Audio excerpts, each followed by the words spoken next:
gentlemen. All right, we're going to talk about, what are we going to talk about actually, Amran? Tell me, what is it? How to interconnect now and in the future, and which choice and new standards do we have?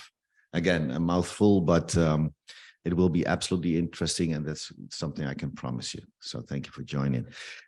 First of all, I would like to give my fellow panelists a quick minute to introduce themselves, and then we're going to listen to George for a very nice presentation, and I will ask him to stage later on. So if I may start with you, Darwin. Good morning, welcome, and let the people know and the world know who you are, what you do, and why you do it. Yeah, since we are in Portugal, bom dia a todos. My name is Darren Costa. If you look into the OSI model, I'm on the layer 3. I'm one of the guys who likes to see where the customer packets goes from A to B. I oversee South Europe together with Teresa. We started in April 2019, the exchange in Lisbon, and that's what I actually look over to localize as much traffic as I can in Portugal. Cool, fantastic.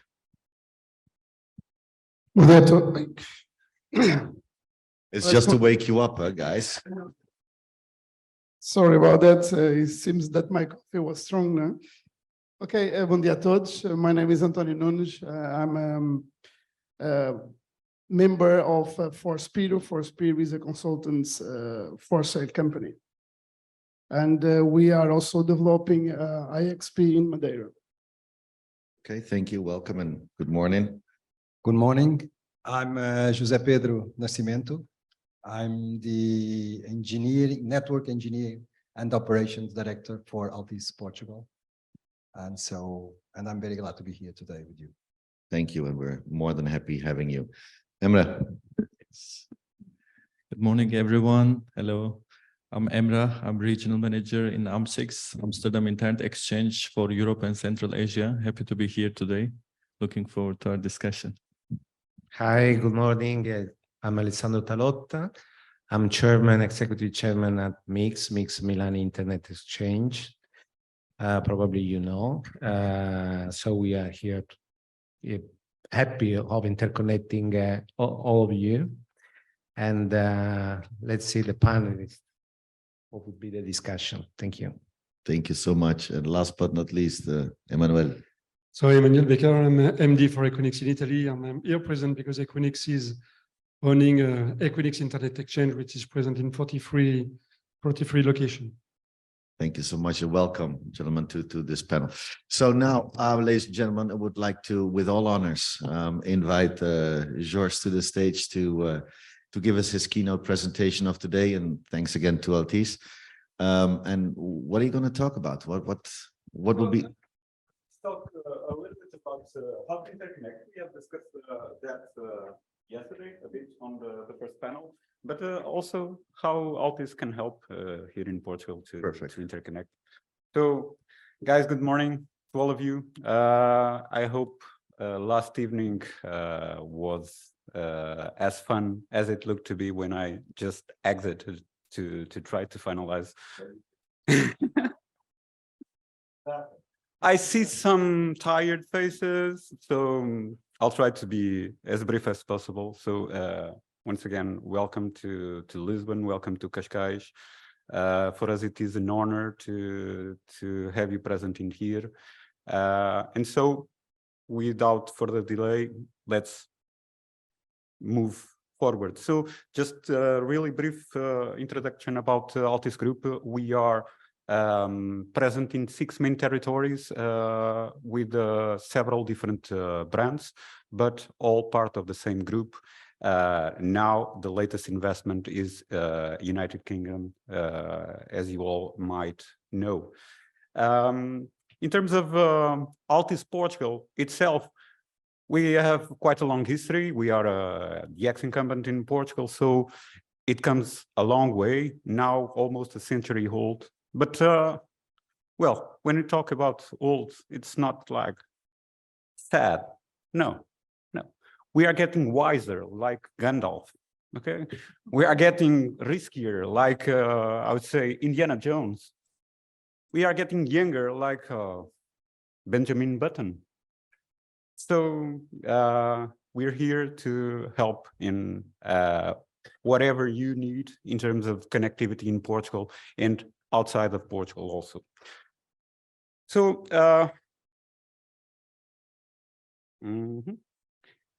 yesterday we were talking a little bit about the interconnection, of course, all the subsea. And so for us, the way we see things is that to have a proper interconnection and the way it will move forward is, of course, to have first in place an ecosystem, to have the right infrastructure, all in terms of be it satellite, be it submarine, be it terrestrial connectivity, be it content. So the idea first is to have, of course, or to develop this ecosystem. But the ecosystem cannot exist if it's not resilient enough, or if it's not diverse enough.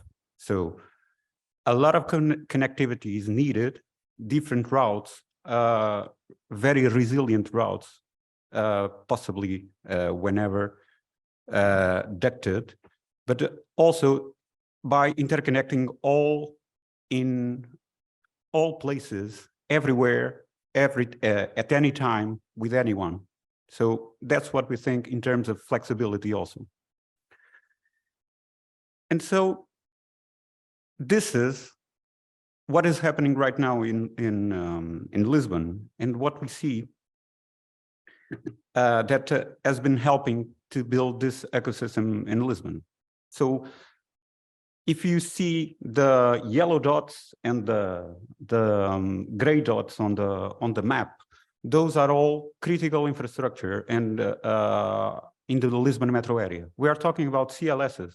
We are talking about satellite teleports, data centers, and all of this is interconnected with fiber routes, with diverse fiber routes, be it on subsea with domestic links connecting the CLSs, or via terrestrial networks. So Lisbon is transforming, and we want to power that transformation also. We want to be here because, as you see, we have already 12 submarine cables landed in the area. I would say at least +5 to come, at least. Satellite gateways, I know it's not the subject, but you've seen the discussion. It's always a thing that raises a lot of questions in this, in technology-wise, is transforming. So we see this ecosystem of satellite growing also. And we do carrier neutral data centers, and more to come for sure, and a lot of investment megawatt-wise on new data centers, be it hyperscaler or medium-sized data centers. So how are we helping to develop this ecosystem? Let me see if I didn't, yeah. So in terms of teleports, we have 3 main teleports areas, one in Sintra, with now 4 satellite gateways already working there with the top satellite players of the moment. And of course, with the possibility to do exactly the same in Azores and Madeira. So this gives us the possibility to offer our customers the connectivity covering the Atlantic, but also the Americas and Africa. Not to say that we can reach on geo Asia also. Other than that, we are investing also in more fiber connectivity. As a group, we are working to have connectivity up to France, with the interconnection also happening and the fiber routes going through Spain. We are focusing on main fiber route, fiber long-haul routes going into different spots in Portugal. And this then to be able to interconnect also in Spain to any point, and then in France to any point, taking advantage of the partnerships we have in place. In terms of subsea, this is, of course, the main topic of the conference. 4 submarine cable landing stations that are internationally focused, 2 of them on mainland, of course, Carcavelos and Sesimbra. We had landed the Keanu for Google last year, and Medusa already signed the idea of going to Carcavelos also. We will have also more information, more news for you about Carcavelos in the next few weeks. But to land a cable is a bit more than just to bring it into a facility and let it be there. Jose is heading the team that is dealing with this kind of services for a long time, and it's landing the cable to have the beach manhole on the right place, to have the submarine corridors. Well, I know we've discussed this yesterday, but to take it inland with a frontal, with a protected frontal, and then to nurture the subsea system in the landing station, to be able to offer professional services on top of just the hosting of the system. Also, we are providing other professional services like central billing party and cost review function that we do for a long time. We are the recent central billing party for the Africa system, so the one that will be the largest system in the world. But moving forward, what is the most recent thing that we are doing is that we have seen that there was a gap in the market. The technology and the consortium model, or the models in subsea, the new systems were changing, and we needed to change also. So we brought in our capabilities, and we are developing a new interconnection data center right in the middle of all these infrastructures, which we can connect either by fiber, lead capacity, where we can provide IP, and this all taking into account what is happening in Portugal specifically, but also in the rest of Europe, where we have seen a lot of the content moving to the edge, and namely to Southern Europe. So the facility itself is a 11,000 square meter campus, where we are starting with a 30,000 square meter building, and which we can scale up. So what you can see here is that me saying, although it's not formally launched, we are ready to receive you in Linda Velha. We are starting to deploy the first customers there. So you're more than welcome to come to us and to have a little space and to interconnect easily, okay? Just to finalize, these are, of course, our main targets. We are an open and carrier-neutral data center, although we have the name Altice. But whenever we enter the space, we take the hat of Altice and you say, we are just LDV. We are neutral, okay? So don't worry about that. Other than that, just say that, of course, a place like this needs to target subsea customers, needs to target customers that have large deployments in Portugal, and so they need diversity, needs to target companies like internet peering exchanges and like cloud service providers. So that's what we're doing, and we want to bring you along, okay? Last but not least, so I'm using a lot of known phrases. It's not changing. So I've seen the mouse pointer here, Bartosz.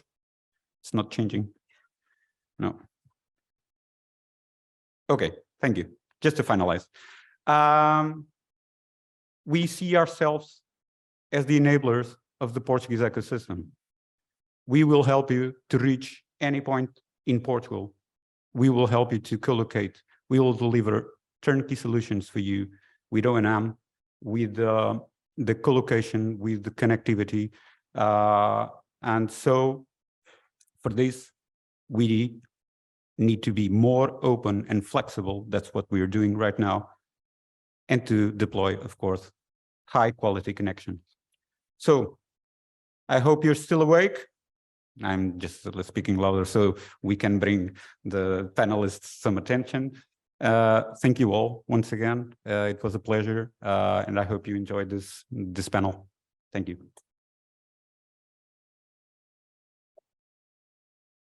George, thank you so much, and really interesting, and to give us, let's say, a bit of a scoop about Altice and also the fact that you said that, you know, we also needed to change because the world is changing around us. So it's not always easy to admit this and to put a business plan in place and work it out. So let's see, are there any questions for George? Anyone? I mean, guys, we have this lovely lady walking around with a microphone, not for nothing. So there must be one question from you. There we go. Thank you so much. Oh, he saved our day, George, right? We'll see. We'll see. Okay, so very simple question, but there is no simple question. The ecosystem, right? You're talking about enabling the ecosystem here in Portugal. To you, what does a healthy ecosystem look like, especially in a little bit of the less developed countries where competition isn't quite there yet? I think that is the main point, right? You need to have when we talk about diversity, we are not just talking about different routes or different places to co-locate in. You need to have also different suppliers. So when you don't have that, of course, this is something that will be missing. But if an healthy ecosystem is to be there, we know that it needs to have some competition. So for us, in terms of this move into this place, which we in the beginning decided we need to have this because subsea is changing, and we want to address that change. We also decided, of course, we are a network provider, but we need to open the space to other network providers and provide them with the seamless connectivity as we do. So for an healthy ecosystem, I'm sure a lot of players need to be there offering different things. And this is what we have been watching in Lisbon. We are seeing the likes of EXA joining Colt. We see a lot of more players that will come with terrestrial connectivity. In terms of subsea, it's the same. There is opportunities for new cables to come and to be deployed in the 4 mainland cable landing stations that are now in place in not only in Lisbon, but also in Sines. But also, it needs to be, the content needs to be there and needs to be accessible. We don't need to be a gateway. You need to have content in place so that the traffic is not going to other places and you're just a way through.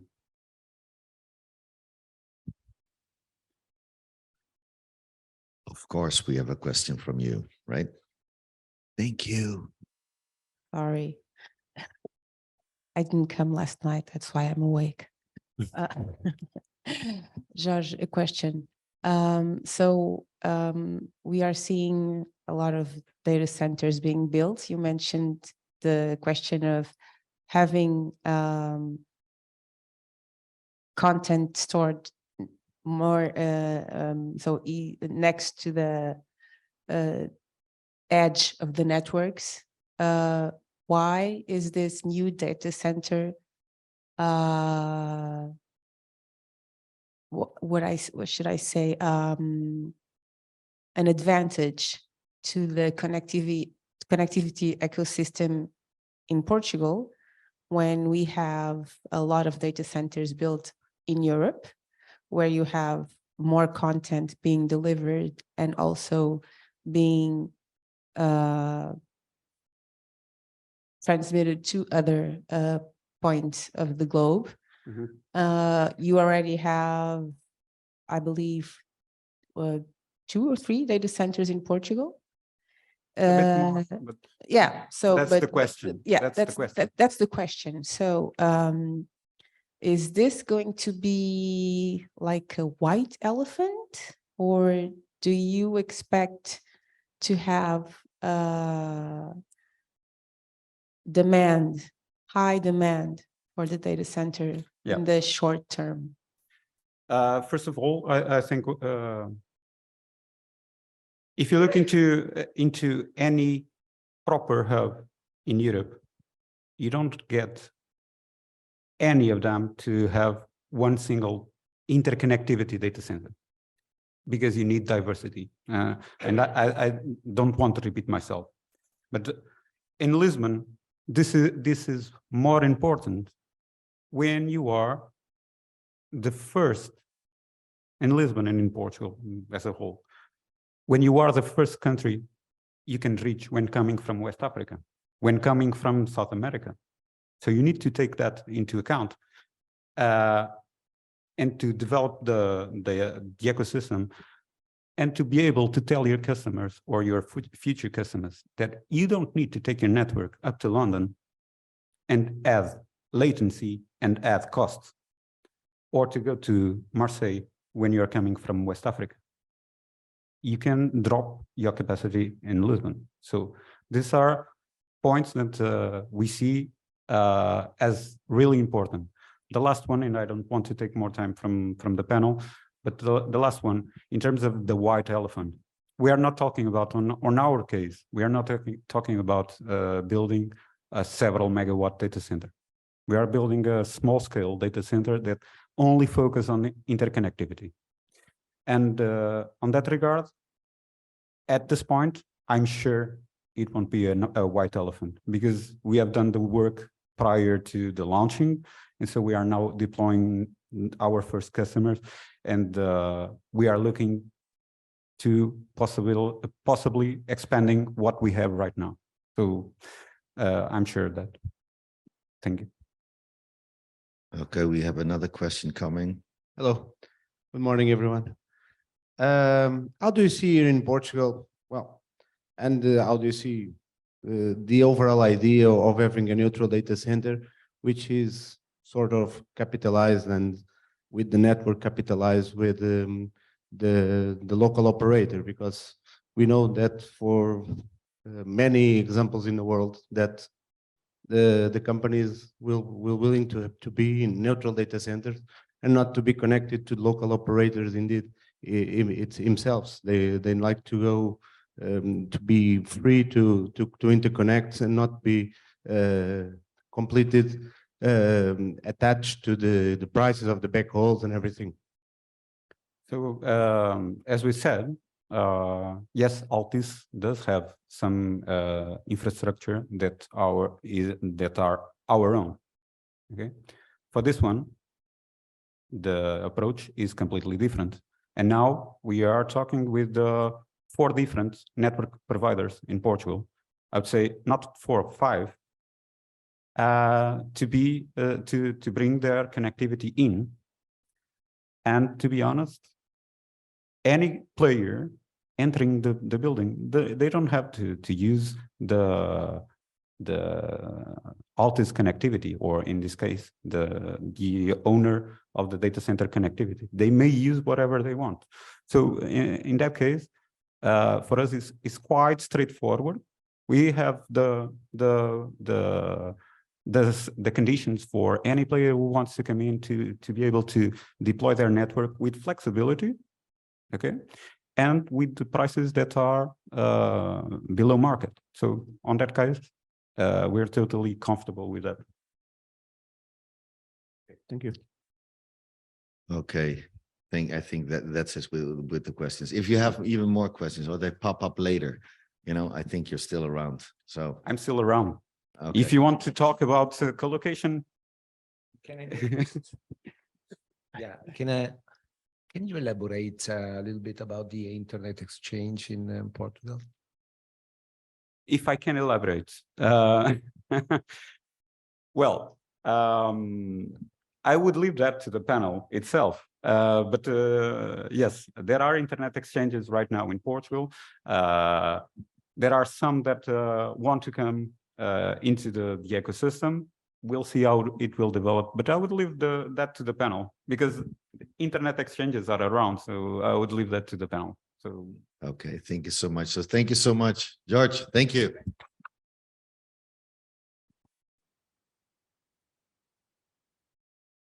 It was hard not to get off the stage, right? With all the questions. So thank you so much. So guys, let's move on and let's move into it. So how to interconnect now and in the future. Ale, you started off already, so I'm playing back here. And maybe we can do a quick round just to give the audience a bit of let's say a kickoff. What do you think are the biggest trends and factors affecting the current connectivity market in the region, and to make sure that they meet the demand? What is from your point of view? And then we'll do a quick round then to all the panelists. So we start from the presentation. Probably it's worth to mention 2-3 things that I have seen. For example, you presented the fiber border going versus Spain. This is very important when you have to, for example, extend the potentiality of the infrastructure in other regions. So one of the main factors is how is easy to reach other places when you are, for example, connecting Portugal to France. I'm not wrong if I say that Portugal is going to be, for example, an interesting place where to invest and then where to develop infrastructure, only because today we have visibility that there are new infrastructure connecting Europe, terrestrial. That's one of the main things that I believe that could help. So taking into account the terrestrial infrastructure, I believe that the as you are asking for the development of the interconnection, I think all the places that are contributing terrestrially and from the terrestrial to connect easily the rest of the cities, the rest of the world, this is going to be an incremental boost for the traffic. The second point I've seen in your presentation is when you were answering to the questions about there are lots of data centers, why Portugal should be another place where to build up new data centers. This is additional demand. It's not the rerouting of the demand or rerouting of the traffic. This is additional.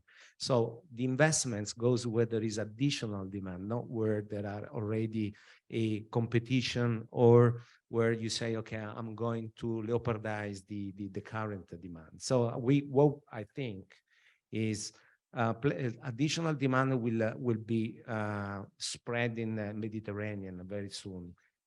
I don't want to take too much time, so I'm just elaborating what you're saying. What is the reason why there are always data growth and investments in our market in the business arena. Okay, then I will elaborate if I will have time. Grazie. Emmanuel, also for you, quick one. What do you see are the biggest trends now affecting actually the connectivity market? What do you see around you? What do we see around us? So you want me to speak about Portugal mainly or in general? Whatever you see. Okay. So what we are seeing is Mediterranean area is an area in which is fast growing area. It's an area in which we were thinking mainly, if I'm referring to the recent past, on the last 2 years, we are speaking about soft European entry doors. But now I'm much more seeking it at being in the middle of a traffic lane. We are seeing some vertical corridors, if we're speaking about digital corridors. So soft countries going to North country or vice versa, meaning if we're speaking about Africa, we're speaking a lot about Africa here or South America, having some need to be connected with our European countries. And Portugal is in an excellent place, but not only if you are speaking about Lisbon, Barcelona, Marseille, and Genoa, all of them together are very interesting in having these entry doors in and out for the traffic. And if I'm speaking at another corridor, which is horizontal corridor, meaning coming from East countries, I'm thinking about Far East or Middle East, or I'm thinking about East African coast, or coming from East European countries having needs to West countries, meaning should be Iberia, obviously, but West African coast, South America again for the West traffic. And then again, Lisbon is a very good situation. If you're looking to Barcelona, it's a very, very nice place in between. Madrid, very important. Again, Marseille, it's existing since a long time. But then you have another one, which is Genoa and Milan, and going to this. And all of these corridors are bringing a lot of interesting activities. Okay, thank you, Emma. Thank you. So in the last couple of years, we see a significant increase in the internet traffic. And as a result, we see a lot of submarine cables being laid out. And then we have new terrestrial routes from Asia to Western Europe. And we see this in most of the countries in the world. And as a result, we see more hubs in the world and more interconnection ecosystems are being popped up. So Marseille, for example, they started with the submarine cables, and now if you look at it, it's the hub for the southern Europe. But then now we see more cities like Genoa, then we see Greece again, they are increasing their capacity. And all in all, if we look at it, then Lisbon as well, playing Portugal as well, playing a good significant play in this area. More submarine cables coming, especially from Latin America and North America. And then more localization, more data, which means more networks, and the interconnection business, again, increasing. And as part of it, as AM6, we launched recently, for example, Nigeria, in Lagos, in Africa, because we see, you know, it's going to be serving to the West Africa. And then Philippines, again, we launched, will be serving to the community. Even in the Netherlands, we launched 2 POPs in the recent years in Rotterdam and Den Haag area, although our main POPs, they are in Amsterdam. But yeah, we see the traffic growing everywhere, not geographically only in some part of the world, but also in the countries. Just the Netherlands is a small country, but we see it's growing in different parts of the country. Yeah, it will be growing interconnection business, and together with connectivity business, and of course with IP transit and other submarine cables, it will be growing and growing, and we see more digital hubs in the world. Okay, thank you. So from Milano and Genoa and Amsterdam, we go now to Darwin. We go to Germany. So let's see. Germany, yeah. There you go. No, but what are the biggest trends that you are seeing, which are affecting the connectivity? What do you see around you? Yeah, no, even before jumping into the question, I would like to ask the question which was raised to George regarding the interconnection ecosystem in Portugal. So there are 3 exchange points currently, okay? Most of them, or all of them, are based in Lisbon at Equinix. There is Gigapix, which was launched in 1995. Then we have DGIX and we have the Equinix IX, okay? So all of us are doing a hard job to try to localize traffic, first of all, because when we launched the DGIX platform within the country, one of the questions which was raised on Twitter by a famous gaming player was, DGIX, can you help us out to bring this traffic out of Germany to Lisbon? And eventually we did, but it takes time. And it also takes time to put all the stakeholders on the same page, right? I was here last year with Eric and all the folks also talking about Portugal last year. And I have to be honest that I was a little bit concerned. But after the presentation from George and also seeing other data centers coming up yesterday, the Cines is coming up, all these new buildings are, data centers are being built, which is good because, one cannot work without the other, right? So if we have subsea cables coming to the country, we need to drop the traffic somewhere, right? And then you need interconnection platforms to not only give the ability to carriers or to ISPs to exchange traffic, but also to the enterprise, which is a trend that we are seeing now, right? So the enterprise are dropping a lot of VPN connections and they are going to multi-cloud strategy, for example, right? So, and just very short, what we saw actually at DGIX during the COVID times was we had, a lot of networks increasing their pipes, their ports. So we at DGIC saw that trend happening, obviously because of COVID, everybody was working remotely, kids were at home, so somehow you needed to have a lot of processing on the switch platform to get all this traffic, trying to have this traffic localized, right? So after the COVID time, we saw a decrease, obviously, because people went back to the jobs, to the offices, but we do still see sometimes, especially when football games, a lot of IPTV servers are being, sourced out from that, but also the gaming industry, so our kids, they like to play normally during the night. So we do see a lot of traffic jumps, like Emra said, also on the AMSIC side. And we try to monitorize all of that, and try to understand also the traffic patterns so we can, at the end of the day, prepare ourselves for the future. So on the DGIC platforms, we now have like 400 Gs and 800 Gs interface. So we were one of the first IXPs doing that. Okay, cool. Antonio? So coming also before the question, coming to the point of what George was presenting. They need to have you, George? It's you, eh? Yeah, because it's quite, I mean, I'm coming from Africa, and Portugal was always one of the spots that we want to be connected in order to achieve Europe. And it was impossible to get traffic from Portugal because, first of all, the price was amazing. And we have to reroute all our traffic to London or to Amsterdam or whatever, because of the way that the Portugal environment was dealing with the international traffic. I think this is a very good news because Portugal is waking up, okay? Is losing a lot of capabilities because now all the traffic was moving to Spain and to France. And now Portugal have to run. Otherwise, all this traffic that is really a very good capabilities from Africa point of view is moving away. So this is very good news because they have to move in a different perspective of building new routes, okay, and have efficiency prices for that particular routes, okay, because one of the problems that we still see in Africa, in order to permit the demand to increase in terms of connectivity and is the price. Okay, so we're still fighting with that. We see the amount of traffic growing. The problem is how much you can pay for that traffic to raise up. But I heard at the end of his presentation that our prices are below market, right? That's for sure. You said it yourself, it wasn't me. It wasn't me. Okay, Joseph, please.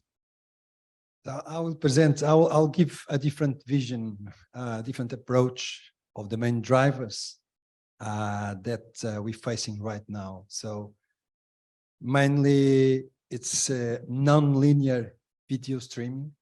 So during the last 2 years, it increased a lot. So, and it's a challenge for us. High-speed internet is crazy. Also, we have a lot of enterprise business moving to the cloud, so it creates more demand on connectivity. And we have 5G right now, the 5G networks on the mobile that they create a lot of traffic for the network. So for all of this to be possible, of course, we need a lot of layers in service and so on, but we need the infrastructure down on layer 1. So we need the cabling, we need the cables, we need the exchange points. So it's what we are creating right now. The cables, we have them already. We are the oldest submarine cable provider that's operated in Portugal. We have those landing submarine cables in Portugal. We are now investing on our exchange points, and we have a very strong terrestrial network also to complement this before we get to the service layers, which is another story. But basically is my vision about what we're facing right now. Thank you, Joseph.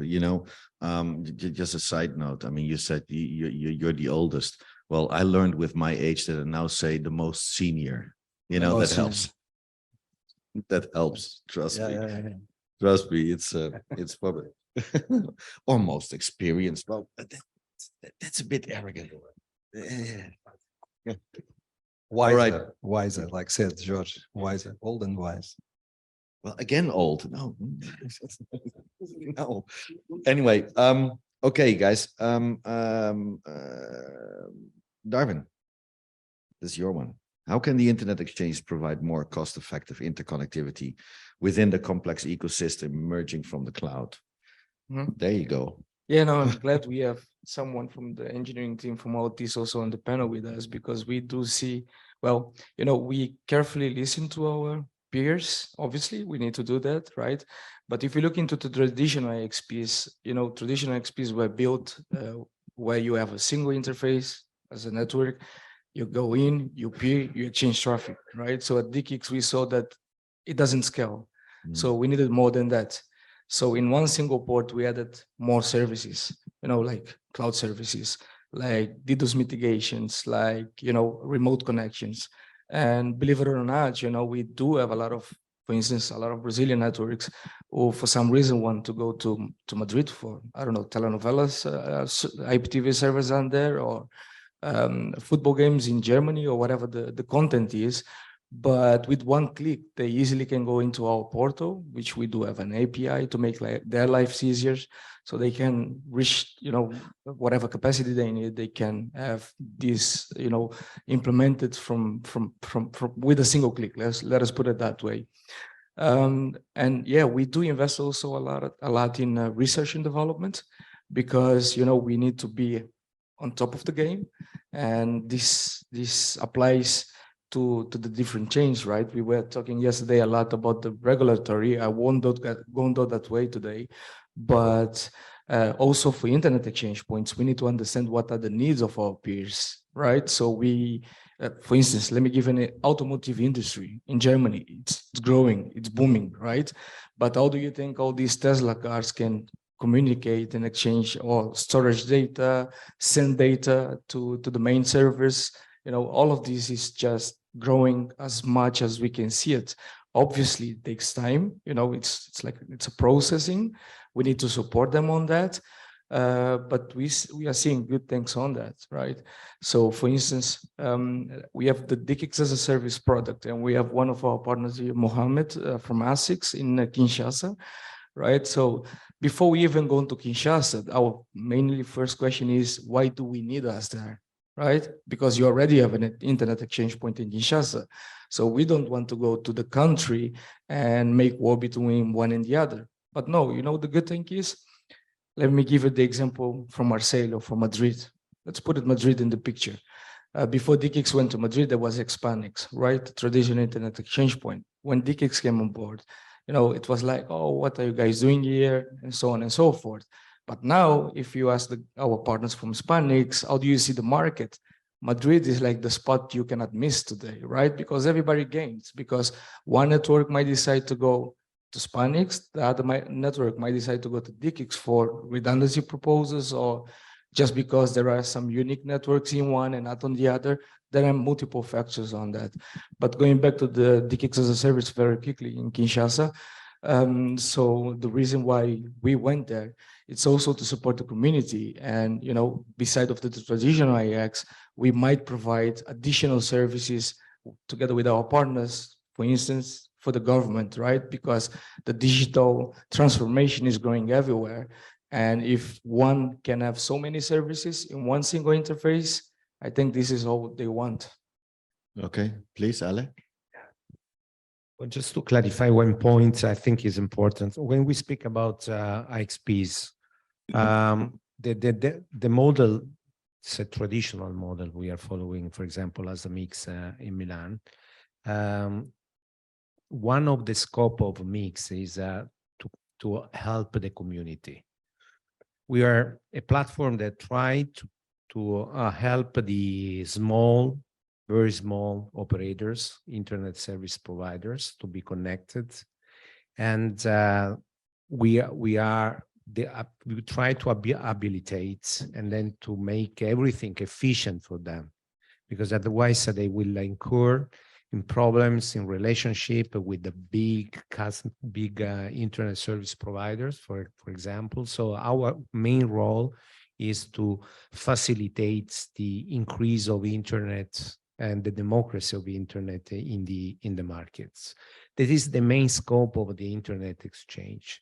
After that, I agree, in case there is a demand, an incremental demand on some specific things that has to be developed, to put on top services, managing services, cloud connections, all the other things. But the basement is we need to permit that all the networks can connect and then interconnect each other.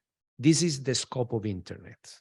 Then we can go and then we can make money on other services. We want to be profitable sometimes, but the real scope is we serve internet. So that's one of the main goals of the internet service provider, of the internet exchange provider. And that's what we want to do in Italy, for example, as Mix. Okay, thank you. Emre, what are the services that might require a peering type of approach? So Where does it fit in? yeah. So before sharing my opinion about this, I just want to add some more comments for this. So I think the most important thing for nowadays, we are all having, connections and digital hubs is also the economies of scale, because, now equipment is cheaper, transport is cheaper, IP transit is cheaper. So if you look at, if I look at our internet exchange in Amsterdam, we all discuss about, from all the way Africa, we have networks connecting to Amsterdam. Then we have customers from Japan, Australia, all the way coming and connecting to Amsterdam, because the connectivity is cheaper, because equipment is cheaper compared to the old times. And as a result, we all see new hubs. As AM6, we launched new internet exchanges around the world easily if we see the local community growing, and there needs to be a new hub. So on top of this, of course, the new services pops up, and the enterprises like Darwin shared. In Germany, it's automotive industry. In London, it's the finance industry. In Amsterdam, we have retail sectors, e-commerce companies. They all are more interested in connecting to internet exchanges in order to provide better quality services to their end customers. For example, we had these recent customers, a retailer. They said they were giving free internet to their customers while they were doing shopping, and they wanted to connect to AM6 in order to provide fast internet to their customers, because those customers, they were using the internet and they were doing the shopping together. So it's a side product, but at the end of the day, it's good for the enterprises. And in terms of the new products and services, the cloud, yeah, it's here, it's for everyone. Again, with the same port, like our friends shared already, people can do peering, but at the same time get cloud services. It can be Azure Express, it can be AWS, Google, Microsoft, or it can be the new Microsoft Azure peering service for the enterprises, or even it can be a DDoS service. So everything is with one port, multiple services, very flexible for especially networks to manage all of the requirements. And I'll give you another two reasons for why they come to you. First of all, it's Amsterdam, which is just a beautiful city. And the second point is you get socks, because did you see the socks of this guy? It's the IX socks, and there are DKIC socks as well. I saw that as well. So when Ale, basta. No. you get like Cristiano, you get fantastic polos, no? It is an IX thingy, Did you see this? Absolutely, it's fun. Joseph, just move on. The current state of terrestrial networks and non-terrestrial network platforms such as HAP and LEO satellite constellations, and Jose just quickly pinpointed on this on the teleport as well. The technical challenges which are there and to overcome. How can we exploit it that it will be, let's say, into opportunities actually? What can you tell us about that? Well, currently we are hosting a lot of those platforms in our satellite center in Sintra. So for us, it's an opportunity, not for us for Altice in terms of wholesale, but looking at the network and the opportunities we have there. As you know, Portugal, we have like 85% of homes passed with optical fiber. So we have a very strong coverage, but there are still 15% that are left out of this coverage.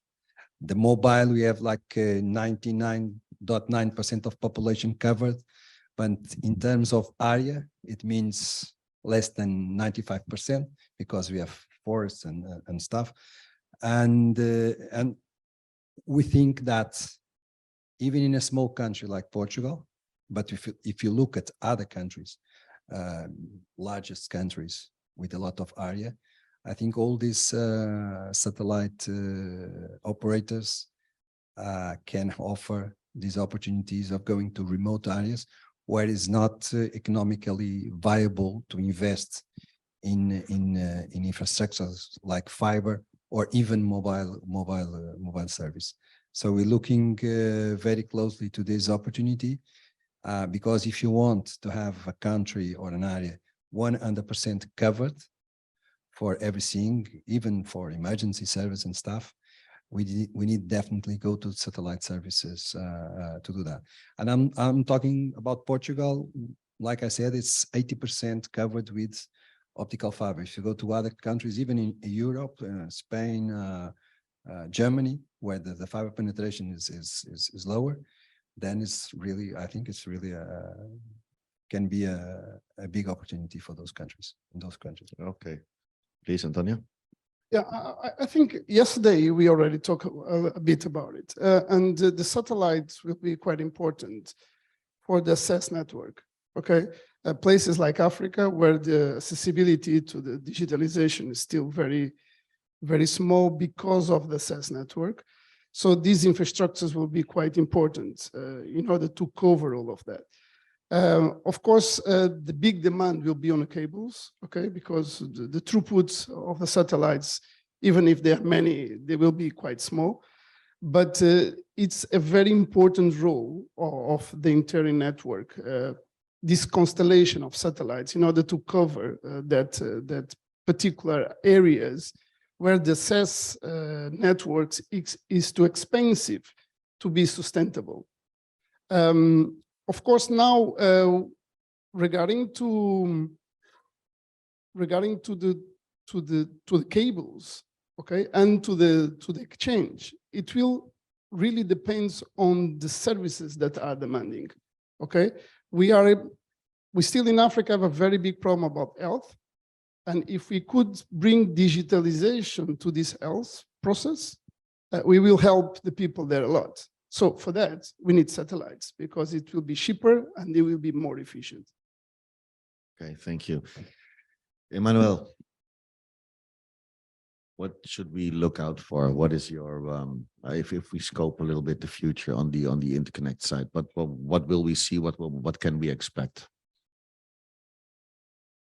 So let's say ecosystem for interconnection is something which is quite complex, but quite simple to understand. At the end of the day, when we are thinking about traffic which need to be crossed on to be peers, there is three main steps we are seeing, at least inside our digitalization, which is first, a customer is coming inside the data center and he needs to have his load to be connected with an NSP. And mainly in that case, is doing direct pairing. Because just need to have something to be connected to something else, and did not need to do pairing to do that. So it's a small customer to be connected to an NSP. Then second step, when NSPs need to be connected together and when we need to have much more traffic to be crossed, and then IX are becoming the key of the solution. And so IX are absolutely necessary. Without IX, we cannot be connected and we cannot do our digitalization done. And the first step is when we are speaking, Antonio was speaking of price. At a certain step, when we have a lot of traffic done inside this IX, you can have some of these actors which need to have direct pairing again. And in that case, you have this direct pairing coming. And then coming something which is interesting and which was said by Alessandro, very interesting, is who are our the main needs we are seeing in our IXs. Is it our tier 1? Is it our tier 2? Is it our tier 3? I am much more thinking like Alessandro, that actually we need to serve and we are far away in bringing whatever is needed to have our digitalization done. As there is a lot of needs coming, I'm seeing a lot of tier 2 and even tier 3 having some needs in peering in our IXs.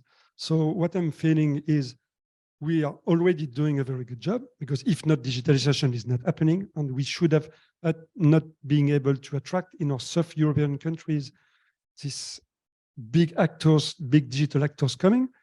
But I'm much more seeing that now we need to work a lot all together in helping and supporting our tier 2 and tier 3 actors being connected and pairing. On tier 2 and tier 3, it's not only NSPs and CSPs or content service provider, and speaking about even enterprise level. A lot of enterprise level need to peer and need to be connected with us. Thank you. Ale, what's your glass ball prediction? Yeah, just focusing on Europe, otherwise could be too much. Europe. Yeah, of course, we see that there are new sites and new cities, a new region that will develop more than the others because it's an additional demand. So, for example, if you I don't want to bore you, but I did an exercise on the active and planned subsea cables in 2027. You see that Greece is growing a lot. Italy is growing because of Genoa and Rome. Turkey, Egypt is growing. Crete and Turkey. Yeah, Turkey I was already said. So it means that there are a new path, a new routes, not rerouting, but new way of connecting, and then to reach the eyeballs. And then probably we need to have more growth in terms of demographic growth. Otherwise, the interconnection follow where the traffic grow, but on the other side is where people are. And so I believe this is the right path we are following. Looking at the population, looking at the new submarine cables, where they go, the new infrastructure investments in terms of neutral data centers. This is important to underline, neutral, because it's a must for the community of interest. We call it not ecosystem, but community of interest. And then, of course, we hope that the content market will be an healthy market with good sustainability for the future. That's the way. Okay, thank you. Emre, what is your prediction? What should we look out for? Well, with the new submarine cables, more data, more internet data, for sure we will see more locations. And Lisbon, Portugal, it will be playing a crucial role, especially for Africa and North America, Latin America. And yeah, we will see more locations, Genoa again popping up. Looking forward to it. Thank you. Joseph, what is your... I fully agree with Emmanuel said, and just to add into that, I don't think we in the industry should lay over now and just be chill because cables are being built, because the demand is huge, right? I mean, we all know what our kids do at home and how many videos they upload to TikTok. Unfortunately. So yeah, since we don't have the crystal ball, my job is really, together with other stakeholders nationally, is really to localize as much traffic as we can in Portugal. Obviously, it will take time to reach the level of Madrid or Marseille, but I mean, there is a mission in there. So I think involving all the stakeholders, there is what we need to do, actually. Okay, thank you. Joseph? Well, I have to emphasize that we have all the conditions here in Portugal to be an excellent hub for traffic. not only for our geography, because we are the point of entrance in Europe.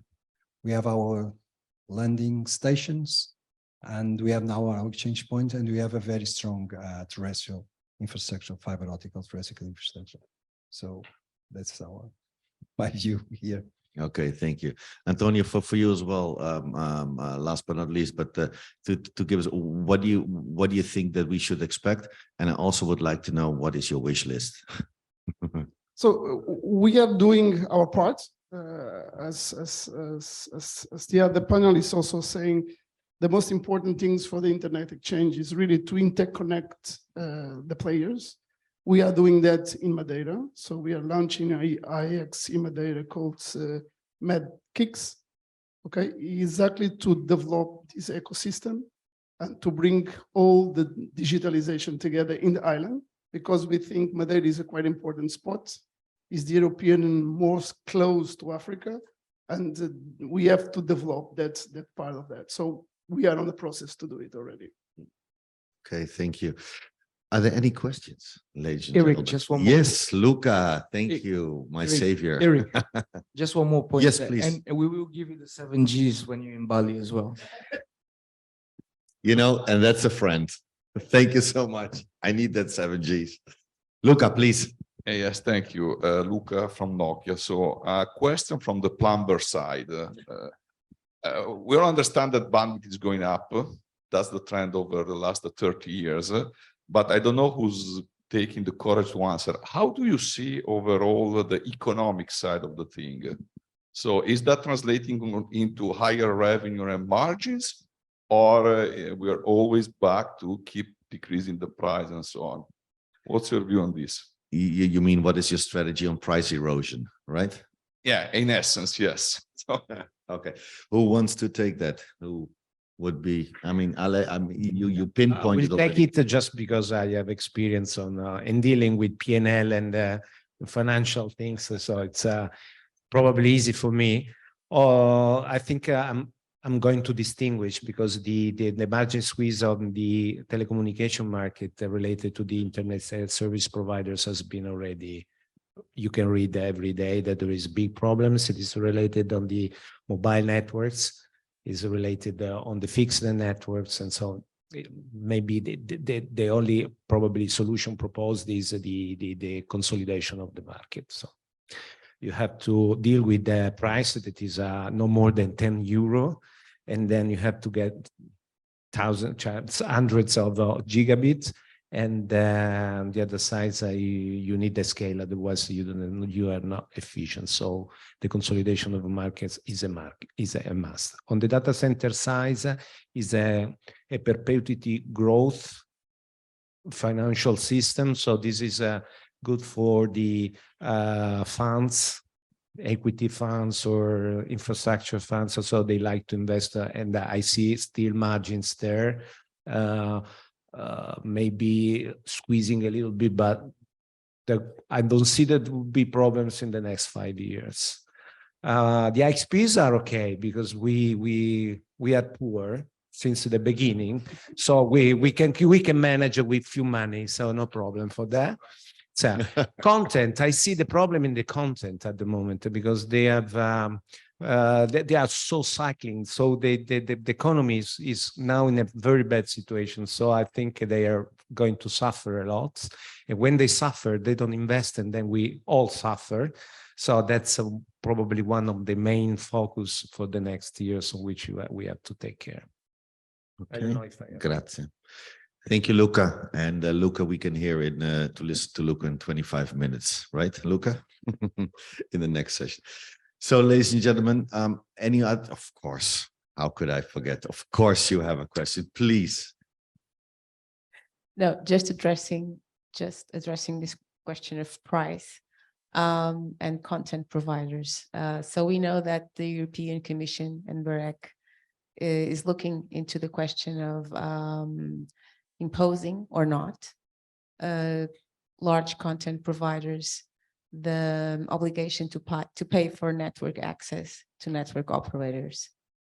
This will probably have an impact also on their revenues. Do you think, and this is a question open to all the panelists.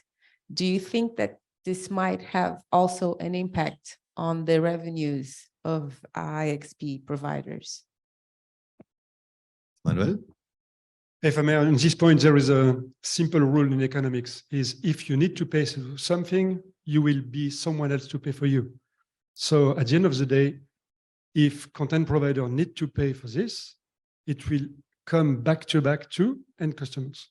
It is very easy. It's single economic rule. So in any case, whatever it will be regulation to come to have something to be paid, look at coming from 5G licenses. That means or someone will suffer for this, or someone else will need to pay for this, or you will have another kind of services you were expecting for. So, because if you can't invest, that was saying by Alessandro, that means you cannot invest in technology, in your services, in whatever. See, at the end of the day, the end customer will be the suffering one. So this is why we were asking yesterday to regulators how we can work better together to find the best way in having a regulation, having the right level of services and right level of price. I say by Antonio, if we are not taking care of delivering the right level of price for whatever services it is AX services, it is transport services, it is content delivery services, then you will not have a market for it. All right. Last question over there. And I have to be a bit rude by saying the last questions, ladies and gentlemen, because in 20 minutes, we have another panel session. And if you have more questions, then you can always go to the panelists. They're more than happy to discuss with you, even other stuff. So please. It's not really a question, it's actually a compliment to what Darwin said about ASICs, and additional exchange in some cities are not only complementary, they are as well for redundancy, but as well to bring an improvement and competition. Because when there is no competition, there is no one drive to bring new products. And we noticed that since we announced that we will bring a new exchange, the other exchange start making efforts. So that's as well is a drive for improvement. Okay, thank you so much. And with that, ladies and gentlemen, first I would like to thank you, all of you, for sitting here with us, listening to us. I hope we could give you a bit of an insight. Again, if you have more questions, these gentlemen here are more than happy to answer your questions. And I would like to give a big thanks to all the panelists. Thank you very much for being here, and honor having you sitting here. And of course, George, thank you so much for your presentation. Thanks you for sponsoring this session. Really appreciate it, and thanks for your insight. So with that, ladies and gentlemen, you're off. You know, but you have 50 minutes max. And then